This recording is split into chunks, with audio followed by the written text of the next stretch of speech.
So today, I want to discuss the most extraordinary diplomatic situation of this entire conflict.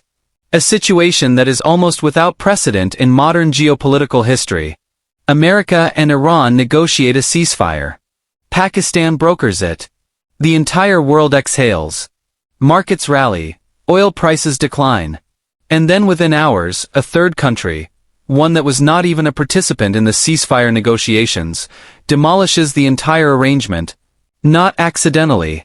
Not as collateral damage. Deliberately. Systematically.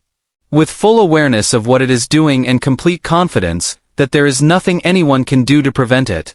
That country is Israel. And the man making that decision is Benjamin Netanyahu. And what I want to explain to you today is not merely what occurred in the first 24 hours of this ceasefire. I want to explain why Netanyahu is doing this, what he is attempting to accomplish, why America cannot stop him even though it desperately wants to, and what it signifies for the 2 weeks of negotiations now supposed to take place in Islamabad. Because what is unfolding right now between America and Israel in the shadow of this fragile ceasefire is one of the most important and least understood dynamics of this entire conflict. And comprehending it is essential to understanding whether this war concludes in 2 weeks or detonates into something far larger. Let me begin with the facts on the ground. Because the facts are extraordinary. On April 8, 2026, Trump announces a 2-week ceasefire with Iran brokered by Pakistan. Iran agrees. The world celebrates. And within hours of that announcement, Israel launches what it describes as its largest strikes on Beirut since the commencement of this war. 100 Hezbollah targets struck in 10 minutes.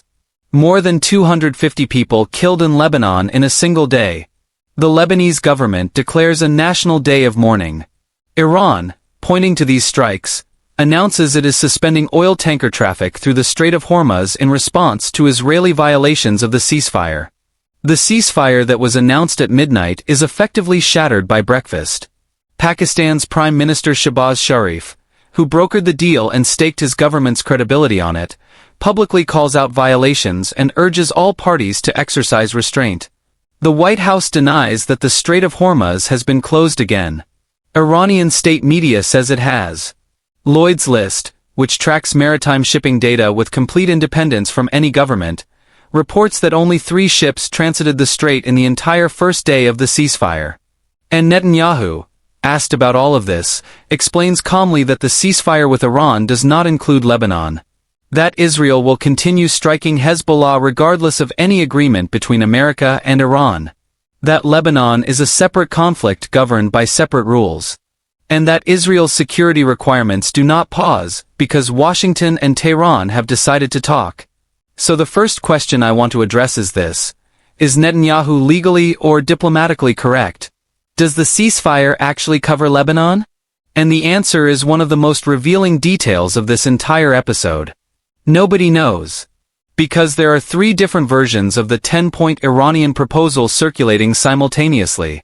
The English version, the Persian version, and a third version that emerged through the Pakistani mediation channel. And they are not identical.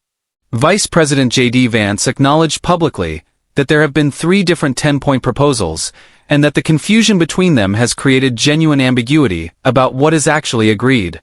Iran's version of the agreement includes Hezbollah and Lebanon as part of the ceasefire framework. America's version explicitly excludes Lebanon as a separate conflict. Israel worked overnight with American negotiators to ensure that Lebanon was excluded from the final text. And Pakistan, in announcing the deal, said the ceasefire included a halt to Israel's attacks on Lebanon. 4 parties. 4 different understandings of what was agreed. This is not an accident. This is not a drafting error. This is what happens when a ceasefire is negotiated under extreme time pressure between parties with fundamentally incompatible interests, in the shadow of Trump's deadline threats, with a mediator that needs a deal more than any party needs the right deal. The ambiguity in the text is a feature, not a bug. It allowed everyone to claim they got what they wanted. Trump can say he got a ceasefire. Iran can say its 10-point framework was accepted. Pakistan can say its mediation succeeded. And Netanyahu can say Lebanon was never part of it. All of them are simultaneously correct and simultaneously wrong. And that ambiguity is why the ceasefire was shattered within hours of being announced. And before I explain why Netanyahu is doing this, I want to provide you one historical parallel that makes his behavior completely comprehensible to anyone who knows their history. The year is 1973. October. The Yom Kippur War. Egypt and Syria have launched a surprise attack on Israel. Israel is in genuine existential danger. America, under Nixon and Kissinger, negotiates a ceasefire. Israel agrees.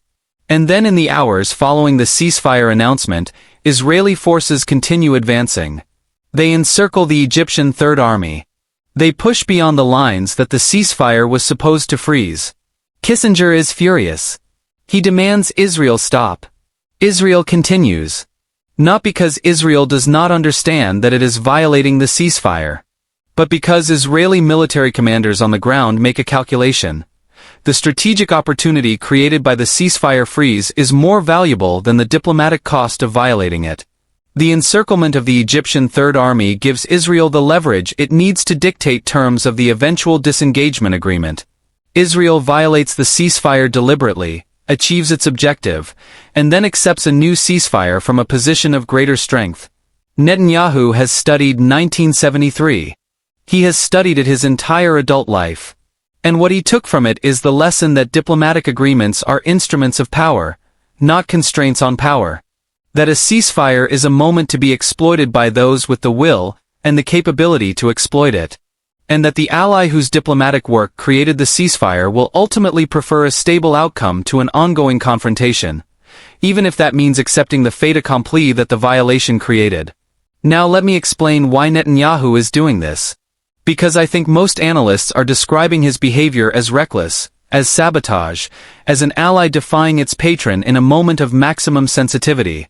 And while all of those descriptions contain some truth, they miss the deeper strategic logic driving Netanyahu's decisions. Netanyahu has one non-negotiable objective in this conflict. One objective that overrides every other consideration, every alliance relationship, every diplomatic cost, every international criticism. The permanent elimination of Iran's ability to threaten Israel. Not a temporary degradation. Not a setback of 2 years. Permanent. Irreversible. An Iran that cannot enrich uranium, cannot develop ballistic missiles, cannot sustain the proxy network that has spent 40 years surrounding Israel with armed groups. And Netanyahu understands with absolute clarity that a negotiated ceasefire followed by negotiations in Islamabad is a path that leads away from that objective, not toward it.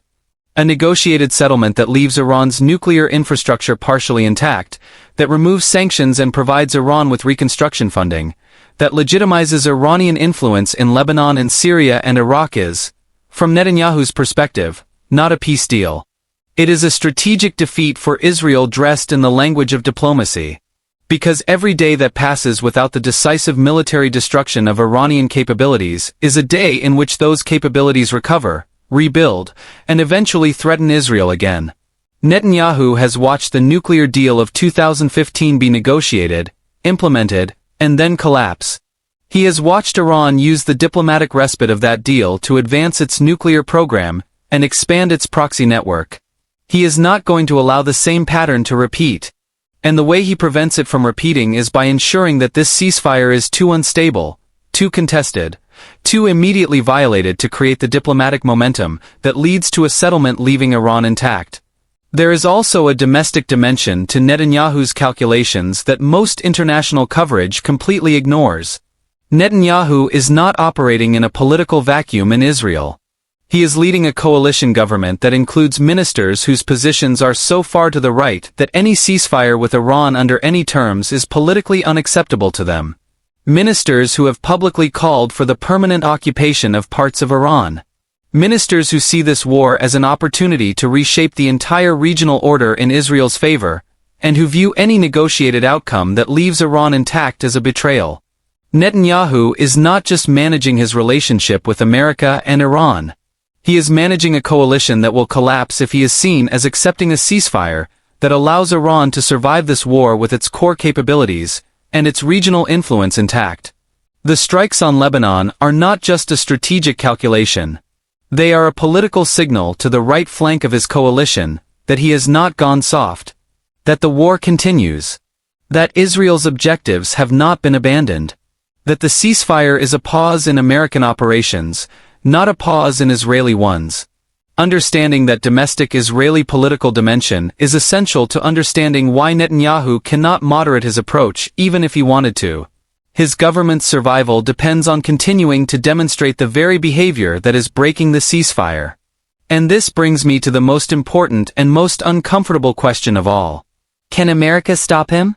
The answer, when you look at it honestly, is no. Not in any practical, immediate sense. And understanding why America cannot stop Israel is the key to understanding why the ceasefire is so fragile, and why the Islamabad talks face such enormous obstacles before they even begin. America's leverage over Israel is real, but constrained in ways that most people do not fully appreciate. America provides Israel with approximately $3.8 billion in military aid annually. America has provided Israel with the munitions, the intelligence, the diplomatic cover, and the UN Security Council vetoes that have made Israel's military operations in this conflict possible.